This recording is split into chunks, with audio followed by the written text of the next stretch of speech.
being the kid I was mentally, I wanted the Broncos to have a terrible season, right? I'm like, you guys just released me. I wish the worst on for your season. Repaint that room. Yeah, and they go on to win the Super Bowl, and I watch it from jail. And so again, there's no woe is me. I made my decisions, but that is the truth.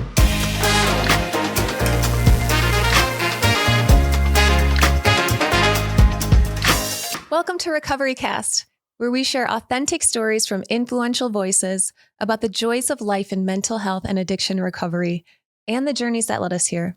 We tell our stories because we don't heal in isolation. I'm Brittany Baynard. And I'm Tom Farley. Today, we're honored to welcome Montee Ball, former NFL running back and record-breaking Wisconsin Badger, who has transformed his platform into a force for good.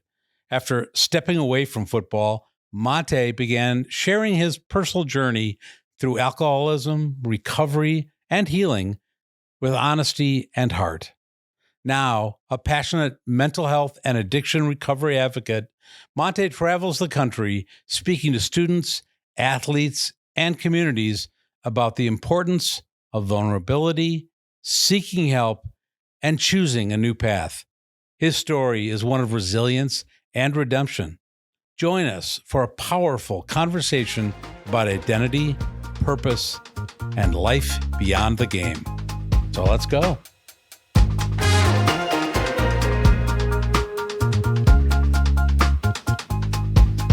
Hi, everyone, and welcome to today's episode of Recovery.com. We are joined with a very special guest, Montee Ball. Welcome. We're so excited to have you. Yes. Thank you for having me. Yes, Wisconsin legend. So glad to have you back here. So take us back. You are a UW football legend. You have just been drafted to the NFL. Things are looking incredible and stellar for you. You are on top of the world. But in your personal life, that's just not how things were going, and stuff started to fall apart for you.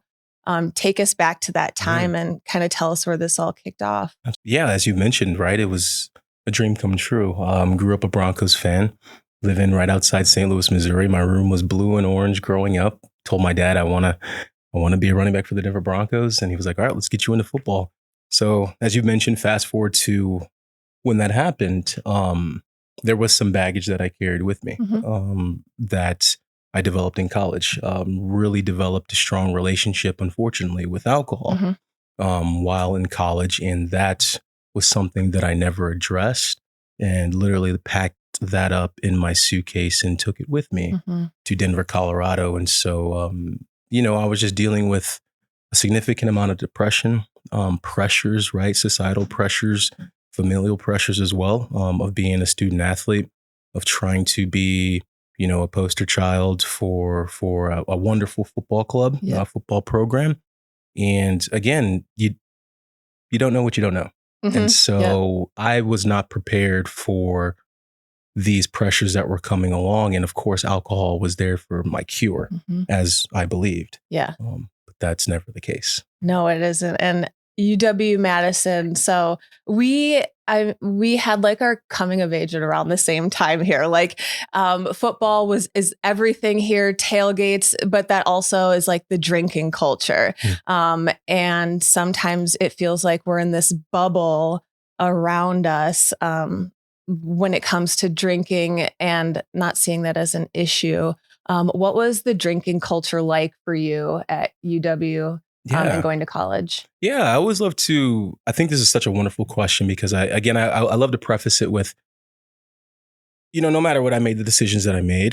However, your environment is important when it comes to especially when you're at an impressionable stage in your life. And so for me, coming from St. Louis, Missouri, Winsville, Missouri, to be more specific, it was a cultural shock in a sense. And my parents and my sisters actually moved up as well my freshman year in college. And, and they were even like, oh, wow. They're not joking when they talk about it. They're not quiet about it whatsoever. And for me, once my body started to ache a little more than it did from high school football, once, the social media started to come about and fans were able to reach out and with either disgust or excitement, just those pressures I wasn't prepared for.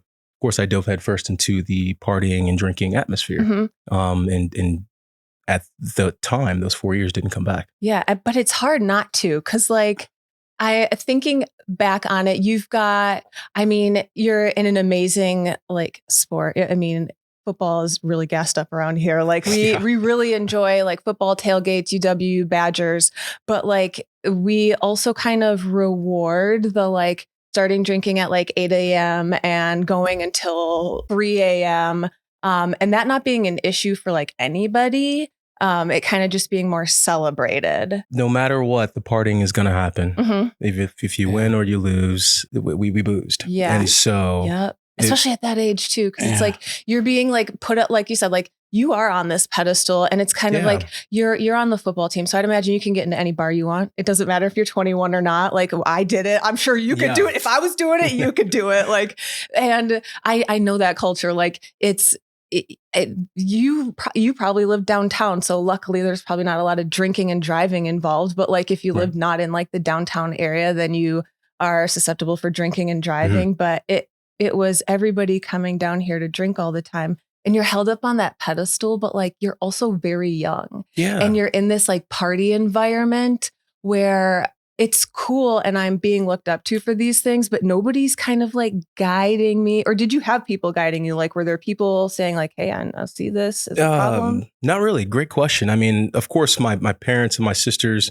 were present, but you only know what you know. Right. They've never experienced anything like that before. And so I always tell people, of course, with the work I'm doing now, which we'll get into obviously, but there is some sort of chemical dependency that's going on as well, right? These happy hormones at levels that you can't really even explain. That dopamine hit to people when you have 80, 90,000 people screaming your name, and that high that you get. I always tell the youth today that are playing sports, like of course, not all are going to make it to that level, but you have to prepare for something like that as well too, right? Of how are you going to manage these chemical dependencies that are going to come about, of course, right? With this release of dopamine, these happy hormones, like how are you going to manage that as well? Because that's not going to be forever. Yeah. It's interesting. Yeah. You mentioned your family coming out here. I moved my family back from the East Coast when they were little, because I wanted them to experience this wonderful place, but they said the same thing. It was like, what's going on here? And it's almost like this is our culture. You have no choice but to accept it. And it's not like you move here and say, I don't think I really want to do that. You're not given a choice. That's the strangest thing is people come here, they notice it's elevated, but there's nothing much you can do about it if you want to, I guess I never thought about it from like, because like I grew up in a small town outside of Madison. So like the UW thing was just like a well-known, like that's just how it is. And I feel like the little towns outside of it also kind of acted the same way. But you came from, was like the town you grew up in, was it similar? Was there like a college next door where this was really common? No. So it's just like in a different culture growing up, not viewing that and coming here, that had to be a huge culture shock. And you're in the atmosphere of party, be cool, dopamine hits because people love you and are shouting your name. Like, how I can imagine it would be extremely hard to turn away from any of that. Absolutely. And I think it's difficult to, again, there's nothing that can replace that. Yeah. Ever. And so it was, for me, that relationship with the bottle. And in the moment, at the time, of course, I thought it was something that I needed, something that would help me loosen up, something that would help me to get that high again, right? Yeah. When I was alone at nights. But that relationship strengthened and messed up my psyche and obviously didn't head in the right direction. Yeah. And I know this was true for my brother when he got more and more popular. We could be in the middle of a room or a bar, surrounded by people, center of attention, making everyone laugh, and feeling completely isolated and alone. Oh yeah. And the only way to manage that was for me to drink. And it sounds, I mean, you're describing the exact same thing. And I remember going into bars, seeing, the UW athletes. I didn't know it at the time, but now I'm like looking back, like they're the same. They're experiencing the same thing. Absolutely, yeah. And I wanted to do this show for many reasons, right? Wanted to meet you, obviously, meet the rest of the staff. But of course, Mr. Farley, knowing you and obviously your brother's story, I knew there'd be some parallels, right? With putting on this act, right? Oh, yeah. Having to be this certain figure around certain groups. And so I can guarantee you that Chris probably shared with you that there are many moments in his life where he had multiple bodies around him that knew him and that were calling him a friend, but he had no idea who they truly were. And we'll get into this, but yeah, I know you can connect certainly to Chris, but what I love is what you're doing now and what I'm doing now. Now we have that connection, and we'll get into that, but let's talk about what you just said. You're going through this and all these people are around you and they're your friends and connection, but you look back now and you're like, what do you wish, somebody would have noticed sooner, would have said something. The public, the celebrities kind of thing, they're along for that ride, but man, you're a coach, you're a teammate, you're a family loved one. Like, why couldn't you say something? Like, what do you wish? A great question. I've had many years to think about it, right? And there are actually opportunities for me to answer the questions truthfully, because I was asked by our fullback once, and my running backs coach at the time as well. And I do wish that I've, felt empowered to say that I'm struggling, that I need help, that I would love a little bit of advice with this. But again, I think that when you're playing at such a high level, it's UW football, right? Or it's Broncos football. It's these high level, just intensity. You have to show up and be the best 24/7. I didn't believe that I would be awarded the anonymity to actually share that with my coach, because he has to keep his job as well too, right? Trying to put myself in your shoes in that moment. You have a coach coming to you asking if you have a problem.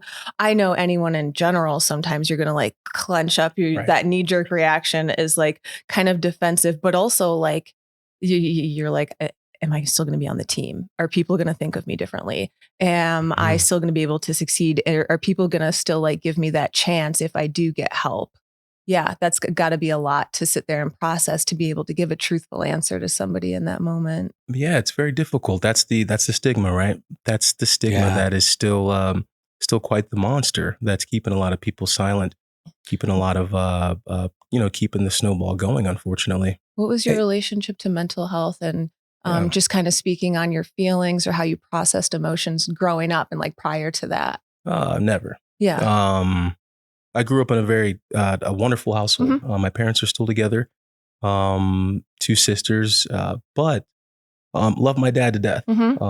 He comes from his father, of course, my grandfather, a vet, completely different worlds. My dad's the same way. Completely different worlds. So my dad's very stoic. Rarely did we ever talk about our feelings. Did we ever, was that door ever opened for me? Not saying that maybe it needed to be, but again, we built our relationship around the game of football. Many other things, obviously, but my father was my head coach from age 8 till my freshman year in high school.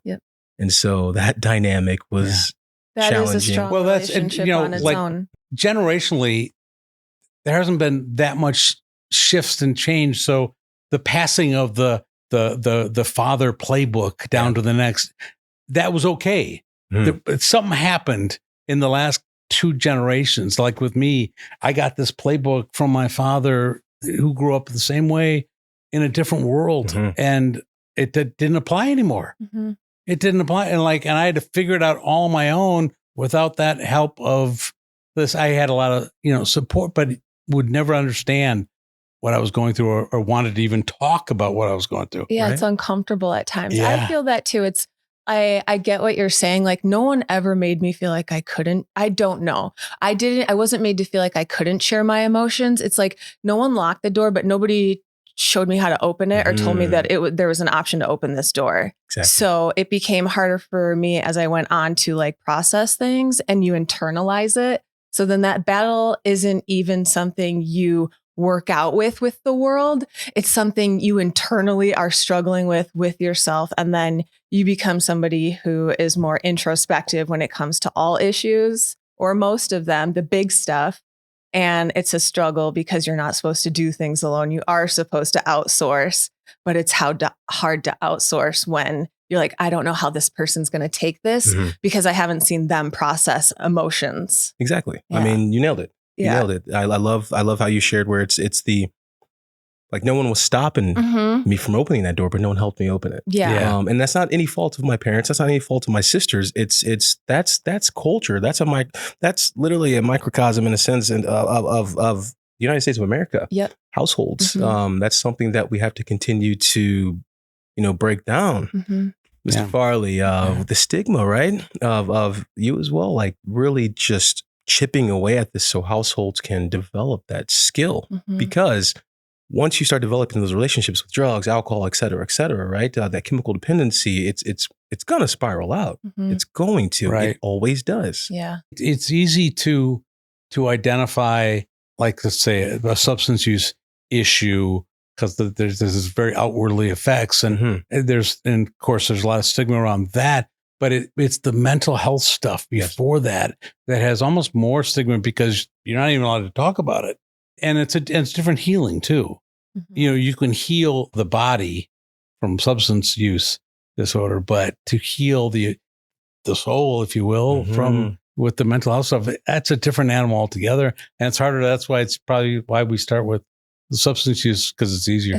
That's exactly what it always comes from. I hear everybody that comes in this room and in other rooms, it's that feeling of loneliness. Like there is nothing scarier than being surrounded by people and feeling like you want to cry because I've never felt so alone right now. I've never felt so alone. I have all my friends around me right now, all the people I know in my life.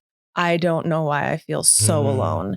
And it's that like scary feeling that you're like grabbing something. I don't know what else to do, but I need to grab something to make this feeling stop. Absolutely. Yeah, it's such a wave, that imposter syndrome, like around, why am I here? What am I doing? But then the alcohol would start to kick in and I would immediately forget. Literally this battle back and forth. And many players will agree with this as well. There's you have this love-hate relationship with the sport. Yeah. You really do. Wow. Once I got to my junior year in college, which was my best year when we landed Russell Wilson, of course, and then we had a phenomenal year. That was actually my worst year off the field. I didn't enjoy the game as much. Really? At that moment, I didn't. I remember going into the season talking with my family, and I was like, it was very brief. I was like, I don't know, I'll do something else. I'm kind of getting tired. Did you know then what your feelings were? It was just like It was really quick. It was very brief because, you're in it, you're in the fishbowl. Yeah. And as soon as that thought came in, something popped up to where, I got to go to practice or what have you. Get back on that hamster wheel and just keep going. Exactly. Yeah. And so, and I think that translates as well to many different verticals, many different careers, right? Where folks are just continuously doing this work all the time. And it's like, is this it? Is this all? Is this all? Is this what fulfilling? It almost becomes kind of a self-fulfilling, self-sabotage thing. And it's Absolutely. like, as I said, I was, like we can jump ahead to this, moment where you're watching your team win a Super Bowl from, a different place. From jail. And, everyone sees it, that story in a different light. But like you're saying, like, it's over. Like, I don't know. It starts from here, but I'm sure there's so much that goes into that. So break that down however you want to. I will. I'm an open book. And I appreciate, I really appreciate you allowing for me to have this space to the both of you to share this because, I'm now at the place in my life where, I've been talking about it for 9 years, 10 years. And, I'm past it. I am. But I do believe that no matter what, it is somewhat part of my story. It is part of my story, excuse me. So for me, obviously, I did land in jail. I wasn't the kindest person to my partner at the time. I was heavily intoxicated a majority of the week. I even had, so this is when the Broncos released me in September of 2015. And I didn't want to play anymore. I was done. I had a phone call with my family, and I was like, I'm done. I'm like, I want to see what else I can do, what else I'm good at. But then the other side of me was like, no, you're not done yet. And so I was drinking heavily during those periods. The Jets called me. I ignored their phone call. The Bears called me.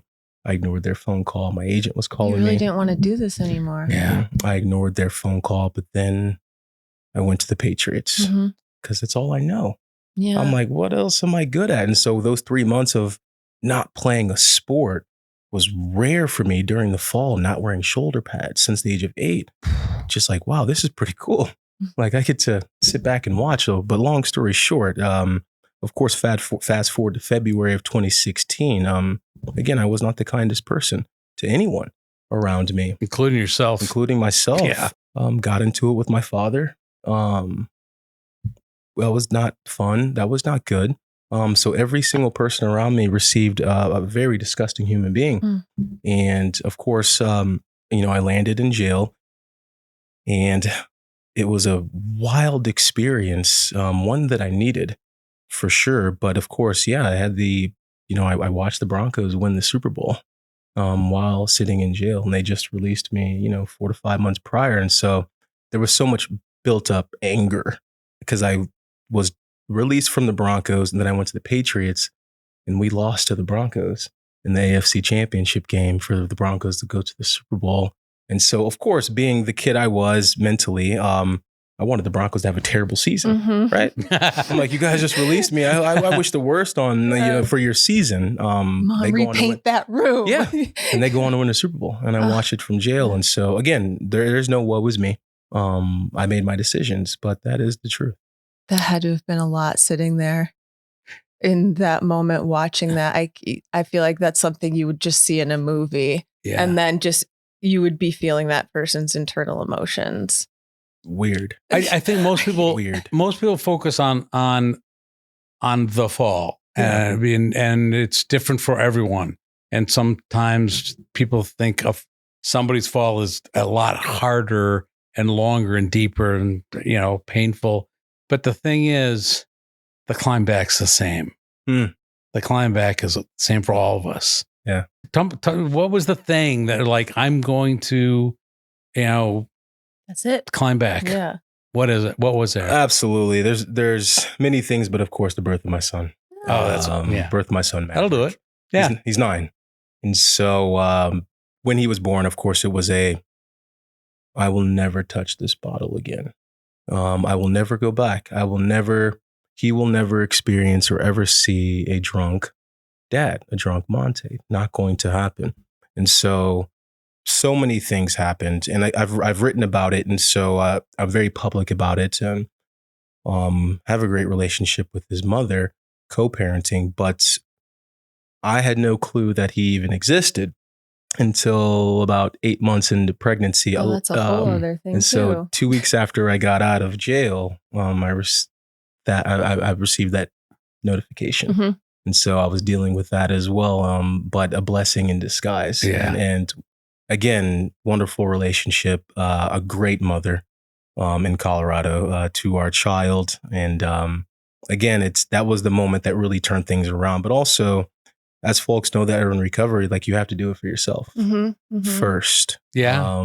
You deserve it first more than anyone, right? And so I hopped into intensive outpatient treatment, then just individual therapy, and I really put the work in. Yeah. I really put the work in. And that's what I want for people to know as well. It's I put the work in, many hours, over 100 plus hours of therapy to figure out why. Yeah, because that spark can happen, and you can look in your kids and say, you will never get that version of me. But it's work to get there. You can't just you'll never just roll on the I'm feeling this in that moment, because there will be moments that will trump that, and you have to be able to go through those instead of going backwards. What are some of the things that you learned, or some of the tools that you learned through therapy that you use now? Absolutely. For me, meditation.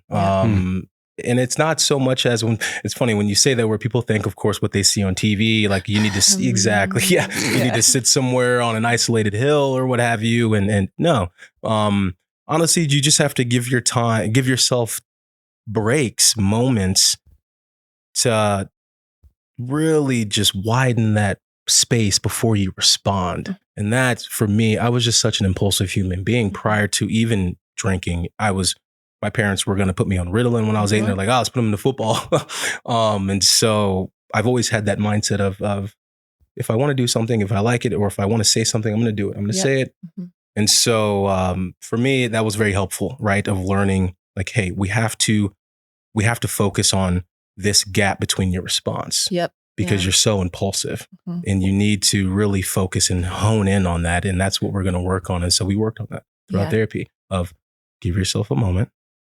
Take about a minute, then respond. We're in the process of giving up what was our identity for the longest time. And we had to, and that doesn't work for me anymore. And I got to, what is my new identity?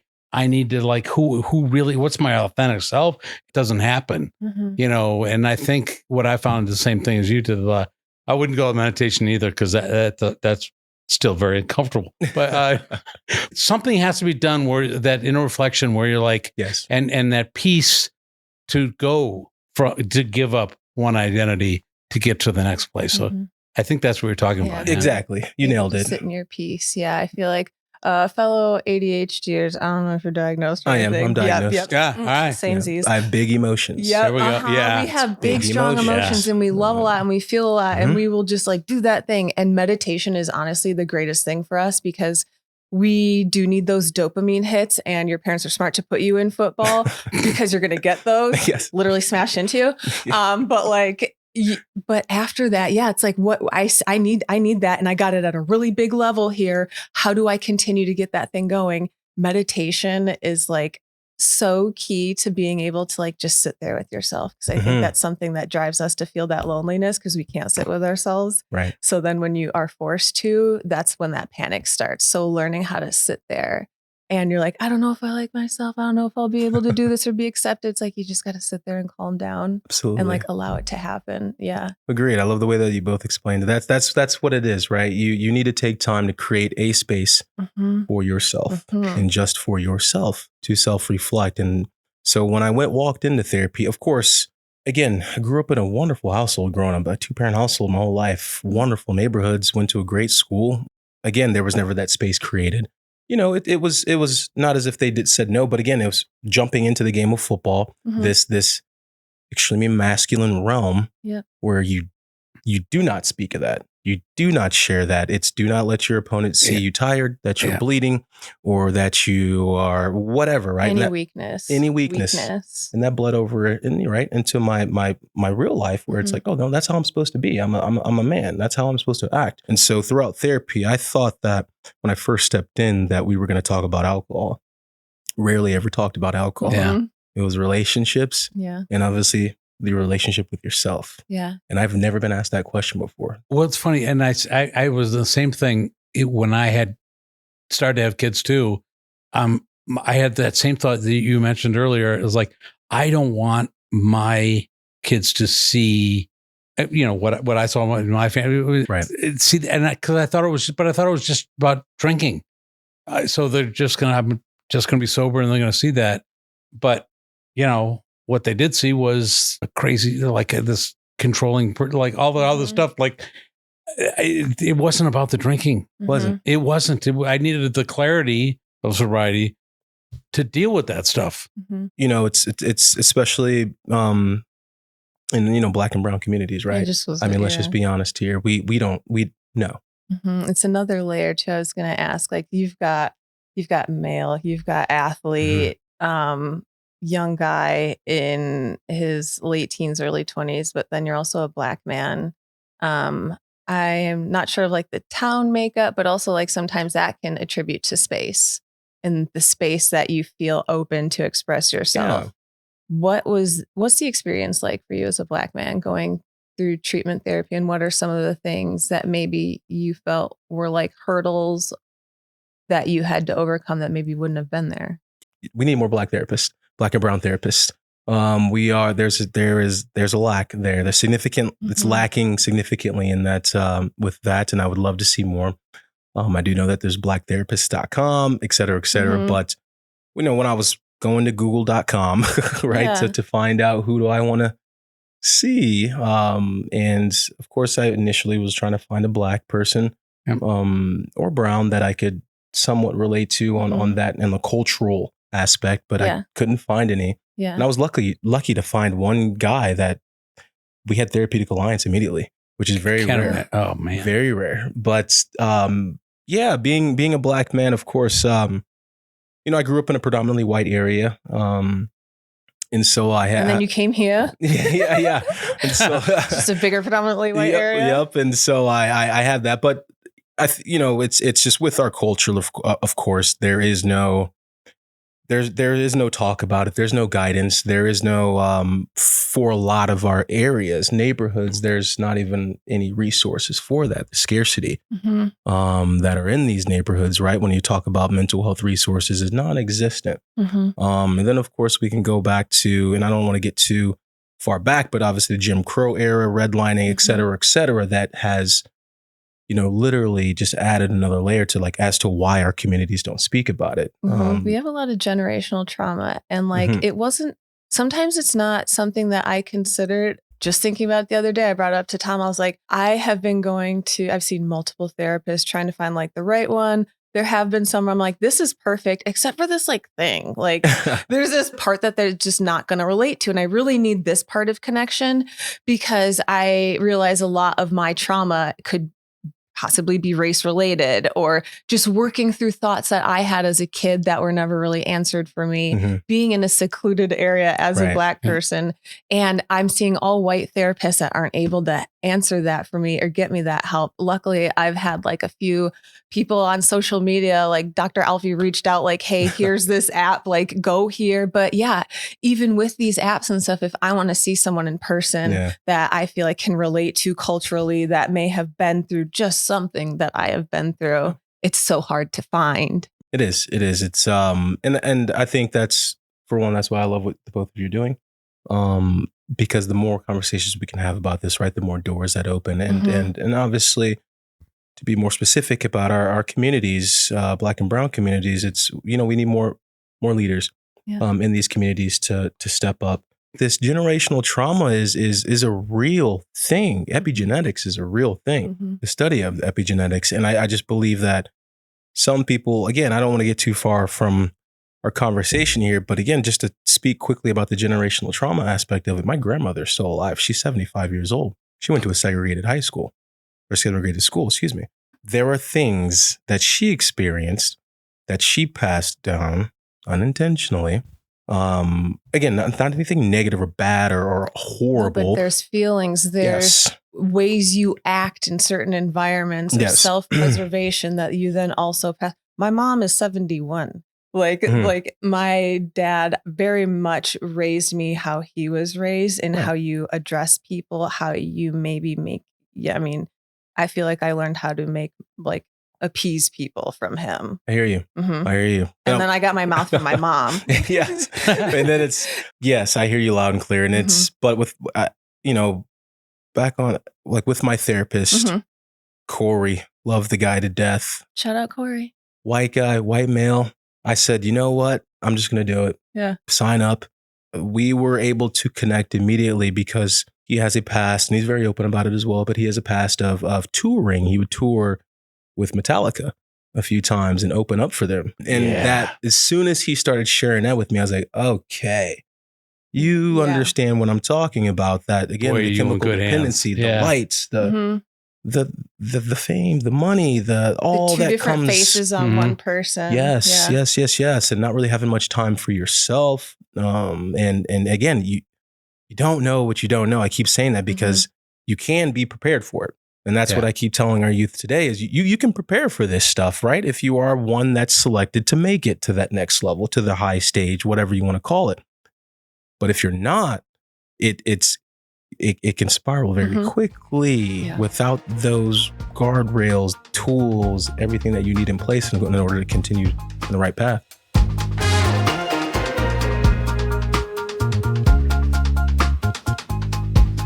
This podcast is brought to you by Recovery.com. Recovery.com is a place where anyone can find mental health or addiction treatment options specific to them. You can filter by location, price, insurance coverage, therapy type, mental health condition, levels of care, and so much more. Recovery.com is the place to find mental health and addiction treatment for anyone, anywhere. We go way back. I've been on we've done podcasts together. Yeah. I remember when your book came out and, reading that. I don't know who you are. This is a different person. I got to tell you, like it's truly, we haven't seen each other a couple of years. Yeah. And now I'm seeing somebody that's clearly in recovery, and not only just in recovery and healing yourself, but, helping others. And so talk to me about, this life in recovery. I mean, cause as I said, you even look fit. I mean, like I'm trying, man. I'm trying to stay fit, but my life in recovery has been wonderful. Yeah. I view it as, again, not to get too religious, but for my sake, I am a believer in a higher power. I am grateful for a second chance, a second opportunity. And it's just a wonderful journey of, like, hey, man, like you need to forgive yourself too. You need to forgive yourself too. And it's been a wonderful opportunity for me to make amends, of course, to the person that I hurt. And then, of course, myself as well. There are certain things that you start to hear, and you thought, like, I always thought I was an honest person, and I was a good person, but rigorously honest? No. There was always something I was holding back, and that's that. And you carry that. Was I humble? When it suited me, yeah. Humility was another heavy lift, and then the last thing, gratitude, was like, yeah, I'm grateful for like the easy stuff, but missing things that happen every moment of the day. That if you don't identify it, you don't get the feeling of, I am grateful for that. And so that's like, that changes you. It does. And I love the way that you explain that too, where you have to put the work in for yourself. And when people ask me, what did you gain from the game of football? What did you gain from that? For so long, it's taken me quite some time to really figure out if I can really narrow down to one thing.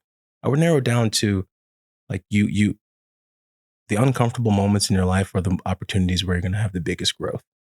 And with athletics, you're uncomfortable 24/7, and you're going to make yourself uncomfortable for a win, for a favorable outcome. That is what the process is. So that's what I've learned. That's what I've taken from that sport, and literally just transferred it, whatever you want to call it, just moved it right over to my life of recovery, of not saying that I'm uncomfortable. Yeah.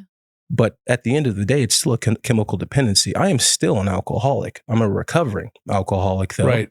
But I'm doing this for a favorable outcome. We're humans, and we want to avoid that discomfort. And and we do all sorts of things and numb ourselves.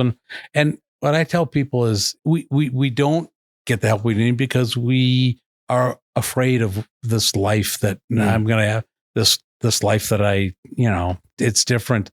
The difference is that when you choose that life, you start to notice is getting better. It is. And when you look back, you're like, it was never, you had your highs, lows, and everybody getting better. No, it just, it stayed the same. And now I can identify, not on my terms, not when I want it or how I want it, what degree I want it. But if I'm honest, it's getting better.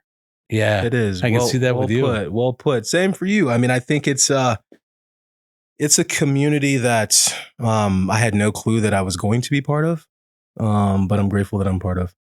And for me, it's just an opportunity to, again, just to continue, just to talk about the difficult truths, obviously, but also, what now? What now? What are we doing now? And how is your recovery? And I love even asking folks in the recovery community that same question, like, because everyone tends to, okay, I did do this and that and that. What are you doing now? Yes. How are you helping people today? Because this is what your story is. This is what you were tapped on the shoulder for is to help people. Yeah, I appreciate that, because you can definitely get dragged down by all the bad stuff that I did, and that shame and that cringy feeling that you get before bedtime and stuff. Yeah. But or you can embrace all that good stuff Embrace you're it. doing now. You can feel proud to say the things you're doing now and the things you're doing to help the community and just being a better person for yourself and for other people.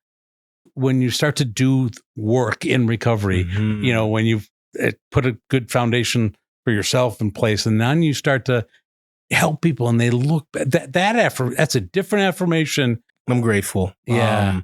I really grateful is the word. Yeah.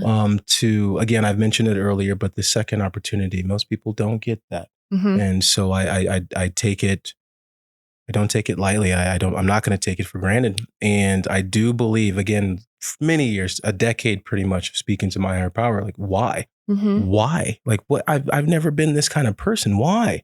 I was a smiley, happy kid all throughout my childhood, high school. And of course, for me, it's like, this is what you're supposed to do, Mhm. Montee. This is what you're supposed to do.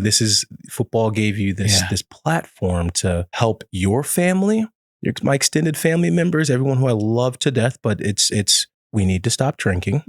Mhm. Just talking about just as a culture, Mhm. as an extended family. And again, and then just for the public as well, where it's this, we need to shine light on substance use Mhm. and what it's doing to our youth. We all need to take a look at the data from CDC, et cetera, and figure out a plan, be solution based as opposed to what we've been doing, Mhm. which is not helpful. Yeah. And I think part of why we're doing what we're doing is to really send the message of there's nothing like the sight of a healed human or somebody that's healing. And I think as a community, we need to see, you need to see that there are people walking around, myself included, yourself, Brittany, that are doing amazing stuff. But, we had written ourselves off. Our communities are written, our families have written us off. And now here we are doing this amazing stuff, and we get it.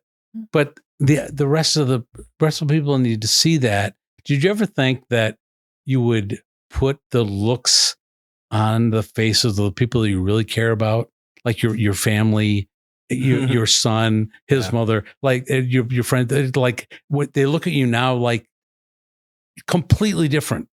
I did not. And again, I love every single member of my family, from nuclear to extended, beautiful family. Yeah. But it is a message that's we have to start talking about. And so for me, I love having those conversations because it is a different look that I get. Yeah. Of one, like, okay, you actually really care about this. This is not just something that you just fell into because you did something. No, I hope that I've been, for the last decade, I've been really showing people that I truly care about this. Yeah. I do, because there aren't people that get the chance that I get. And that's, I don't want to say fair. Life's not fair, but I want for there to be more avenues for folks that may have an extremely short ceiling. Yeah. Yep. Yeah. Because of something they did. Well, or second chances. It's funny. I still have conversations with my daughters, and they'll say something, "Oh, Dad, you're like this." I'm like, not anymore. Like, you're like, that was that guy. Like, you're not seeing this. Like, I want them to see it. Like, and they are little by little, it's a beautiful feeling. It's not on your time frame. It's like, not. Just keep doing it. Life will get better and better, and more and more people will see it. You nailed it, right? It's the look from your kid's face to, your family, to your coworkers, to anyone, right? As you mentioned, right? We love affirmations. We love pats on the back. We're human. I would rather get pats on the back now for literally helping people to get off substances, which is what I do. I speak to families daily, literally helping them get connected to the right resources. And I love those pats on the back. Those get stored in a different area as opposed to, scoring the 83rd touchdown. Exactly. It's like when you feel like your identity has been previously wrapped up into something that could one day just not be there. What is something that nobody can take from you, that you can always give, that having that thing, people be proud of, that is like, there's nothing better than that. Right. That's helping family. Like, literally, it's tangible. It's literally tangible. Something I can reach out and grab and store. like, okay, I'm going to check on this family in 3 months, 4 months to see how they're doing. One of the things I enjoy the most is when I do go out and speak to groups, is that person that comes up after me thinking that they're going to hear some stories about Chris Farley and my brother. Yeah. And I'm not. I'm telling my story. And they come up after and it's like, that's not what I thought this was about. And as a matter of fact, I was hearing my story in yours.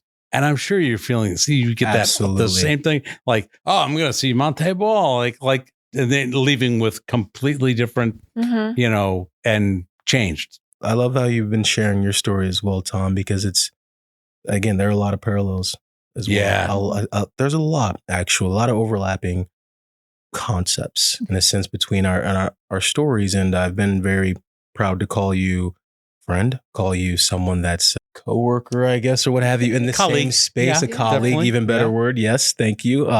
We met at the same, we were in the same place. We were in, like when we first met, I was still kind of somebody's brother and we were doing that thing and we, wrote a book and now we look back at that. I'm like, oh man, I've evolved so much beyond that. That evolution is amazing. It's part of the process. And I think for folks who are in recovery, it is a duty of yours to help others evolve. Because if not, then I would not want to do this by myself. Yeah, absolutely. What is some of the stuff you're up to lately? Like, share that. I want to hear more. I'd love to. Montee Ball Foundation. Our application period is going to open up July 1st. And we are going to pay for outpatient treatment for teens. So for families that can't afford it. Amazing. That's incredible. We're very excited about that. Very excited about it. And then of course, with that as well I'm the founding director of VIVO Colorado, where we are building our second recovery high school. Oh, that's huge. Your second one? Congrats. Second one in Colorado. So there will be 4. The I and the V is a Roman numeral 4 to represent, of course, the number of schools we'll have just in Colorado. There are other states as well that we are branching out to. That's awesome. That's so cool. This wheelhouse that we're creating, of course, I have my own separate foundation, and obviously this is something, on paper different, but of course this wheelhouse, right, where if family can't afford it, we will do our best, of course, to pay for it, but also. Once your child gets out of treatment, they have this option for alternative schooling. Not saying they need it, but this is an option where all the students at this high school are in recovery. There are peer support specialists on site as well. The teachers are in recovery.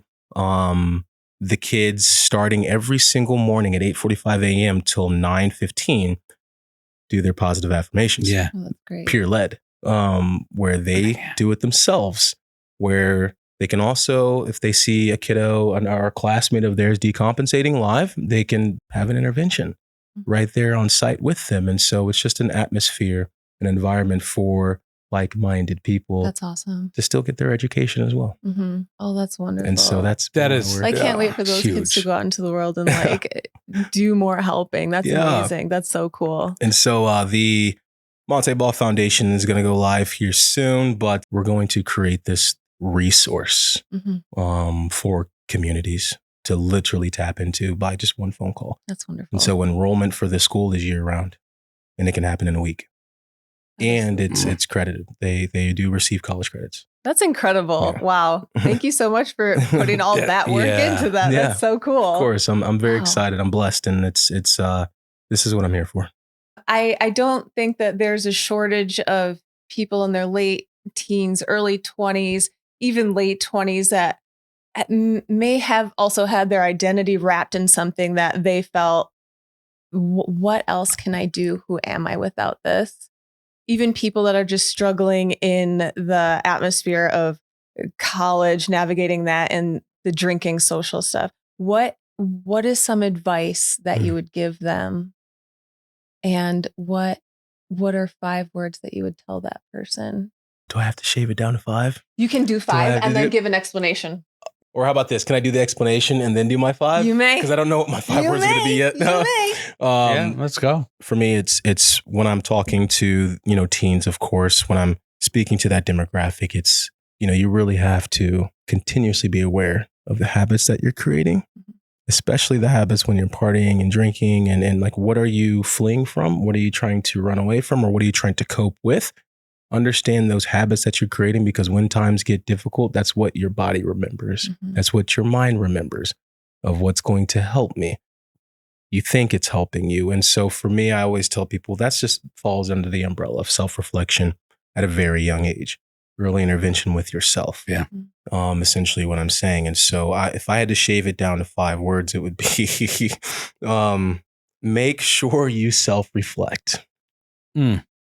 Nailed it. Nailed it. Love it. I like it. That's Yeah. a tool that needs to be taught, obviously starting around the age of 6, 7. But I think, again, you need another one, right, to sharpen it when you're a teen, because there are more pitfalls. I really want for our youth and our teens to truly self-reflect. What are your triggers? What makes you feel happy? Like what gives you that dopamine hit, those happy hormones, and in a healthy way, healthy activity that you're doing? Really write that down. Who is your support system, right? Is it your family, or is it an activity, or is it your friends? What have you? Like, literally sit down and write that stuff down. It'll take you like 10 minutes. And I think that's what most people don't even know how to do, right? Where to start, or even some folks, of course, to this day, adults don't even have that relationship with themselves. And so it's you're having an introduction or whatever with yourself, and the way that you speak to yourself, the way that you judge yourself if you make a mistake, the way that you present, physically, whatever. How do you show up? How does it make you feel? And so again, this self-diagnostic check, this self-assessment is so important. When you went to look for help, how did you do that? I mean, it's such a hard thing. What would have helped to make that easier? Most people don't even understand the different treatment modalities that are out there. Yeah. When people think of treatment/therapy, they think, oh, just one-on-one, what they see on TV, right? Where it's mocked, where it's, it's either a therapist, you're going to send me off somewhere and I'm never going to see my family again. And I can't do that. And that's not good enough. So I'm just going to sit here and do nothing. Indeed. And so there are multiple avenues, right? Many different ways up that hill where you can go to intensive outpatient treatment, which is typically 12 hours a week. You're doing family, individual, and group. Group is so powerful because you get to literally listen to other stories from other families, from other groups. And just that change in perspective is so important when you're going throughout therapy. Well, we tell our stories and we share because we don't heal in isolation. Gosh, I can't thank you enough for joining us today. This has been so great. Thank We're you. gonna, we'll take this off camera, talk for a few more hours. But this is amazing. I thank you so much for coming here and for joining us and for sharing everything. Where can people find you on the socials? Give us the title of your book. Where can we get that? Absolutely. And so the book is on Amazon. People can find me, of course, is on Instagram, Montee Ball. I'll pop up. Twitter, Montee Ball 28. And please reach out to me. I talk with, I'm a recovery coach. And so I speak with about 25 guys. Gals are welcome too, but for obvious reasons, it's mainly guys. Where they check in with me, I check in with them. It's free. I don't charge them. Right. Oh, that's great. Yeah. Just to have a community and a conversation and to help people. And so again, this is what I love to do. This is who I am. We're grateful to have this space and to have these conversations here and to be able to share that with other people. So thank you all for joining us for Recovery Cast. To learn more about Montee's story, feel free to go to the link in the description notes and have a great rest of your day. Thank you, Montee.